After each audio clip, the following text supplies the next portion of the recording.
సాధ్యమైనంత వరకు సంకటహర చతుర్థి వ్రతాన్ని ప్రతివారు సంవత్సరంలో ఒకసారైనా చేసుకోవడం అలవాటు చేసుకోవాలి. నేను ఎందుకు ఈ మాట అంటున్నానంటే, వేదవ్యాసుడు దేవీ భాగవతం చేస్తూ ఒక మాట అంటాడు, కాలో హి బలవాన్ కర్త సతతం సుఖదుఃఖయో నరాణం పరతంత్రాణం పుణ్య పాపానుయోగత.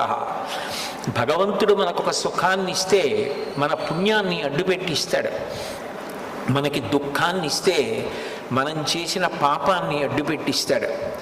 నేను చేసిన పుణ్యమేదో నాకేం తెలుసు, నేను చేసిన పాపమేదో నాకేం తెలుసు, అనుభవంలోకి వచ్చేశాక తెలుస్తుంది. అది అనుభవంలోకి వచ్చేసి సంకటం ఏర్పడిపోయిన తరువాత పరుగులు తీసే కన్నా అటువంటి సంకట స్థితి రాకుండా ముందే సంకటహర చతుర్థి వ్రతాన్ని చేసుకున్నారనుకోండి, శాస్త్రం మీద నమ్మకం ఉండడమే శ్రద్ధ అని పిలువబడుతుంది.